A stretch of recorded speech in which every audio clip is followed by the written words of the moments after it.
বিসমিল্লাহির রহমানির রহিম। আসসালামু আলাইকুম। প্রিয় ভাই ও বোনেরা, আজ পৃথিবীতে মানুষ খুশিতে মেতে উঠেছে। চারিদিকে শুধু একটি শব্দ, happy new year, happy new year. কিন্তু আমাদের একটি কথা মনে রাখার দরকার, হ্যাপি নিউ ইয়ার মুসলিমদের জন্য নয়। মুসলিমদের জন্য নতুন বছর শুরু হয় মুহররম মাস থেকে। কিন্তু আফসোসের বিষয় এটাই যে অনেক মুসলিম ভাই ও বোনেরাও এই হ্যাপি নিউ ইয়ার উদযাপন করছে। নতুন বছরে মুসলিমদের কি করণীয়, এই বিষয়ে একটি গুরুত্বপূর্ণ আলোচনা হবে ইনশাআল্লাহ। এই নতুন বছরে আল্লাহ রব্বুল আলামিন আমাদের থেকে কি চান? আমরা কি আগের বছরের মতনই থাকবো, নাকি আজ থেকে সত্যিকারে পরিবর্তনের সিদ্ধান্ত নেব? কুরআনে আল্লাহ তাআলা সময়ের শপথ করেছেন, ওয়াল আসর, নিশ্চয় মানুষ ক্ষতির মধ্যে রয়েছে। সূরা আল আসর। ভাই ও বোনেরা, প্রতিটি নতুন বছর মানে আমাদের জীবন থেকে এক বছর কমে যাওয়া। আমরা এক বছর বড় হচ্ছি না, আমাদের জীবন থেকে আরেকটি বছর কমে যাচ্ছে। আমরা আরেকটি বছর মৃত্যুর দিকে এগিয়ে যাচ্ছি।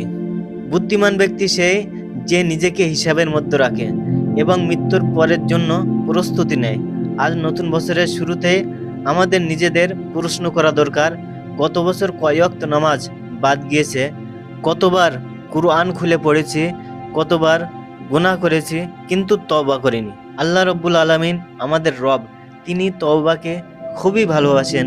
রাসূলুল্লাহ সাল্লাল্লাহু আলাইহি সাল্লাম বলেছেন, আল্লাহ বান্দার তওবায় এত খুশি হন যেমন মরুভূমিতে হারানো উট ফিরে পেলে একজন মানুষ খুশি হয়। নতুন বছরের সব থেকে গুরুত্বপূর্ণ কাজ কোনটি জানেন? একটি খাঁটি তওবা, চোখের পানিতে বলা, হে আল্লাহ, আমি ফিরে আসছি। নতুন বছরের 5টি গুরুত্বপূর্ণ সিদ্ধান্ত। আজ যদি সত্যি নতুন বছরকে সফল করতে চান তাহলে এই 5টি নিয়ত করুন। 1 নম্বর, 5 ওয়াক্ত নামাজ কোনো অবস্থাতেই ছাড়ব না। 2 নম্বর, প্রতিদিন অন্তত কিছু সময় কুরআনের সাথে কাটাবো। 3 নম্বর, হারাম থেকে নিজেকে বাঁচাবো। 4 নম্বর, বেশি বেশি ইস্তেগফার করব। 5 নম্বর, আল্লাহর পথে চলার চেষ্টা করব। কুরআন ও হাদিসের আলোকে নিজের জীবনকে অতিবাহিত করব। তাই সামনে যত বড় বিপদ বালা মুসিবত আসুক না কেন, আল্লাহর রাস্তা কোনো রকমেই ছাড়বো না ইনশাআল্লাহ। ইসলাম আমাদের অশ্লীলতা, নাচ গান, হারামে আনন্দের অনুমতি দেয়নি। মুসলমানের আনন্দ হচ্ছে যে কাজ করলে আল্লাহ রসুল খুশি হন, যে কাজ করলে গুনাহ মাফ হয়, জান্নাতের পথে এক কদম এগিয়ে যাওয়া যায়।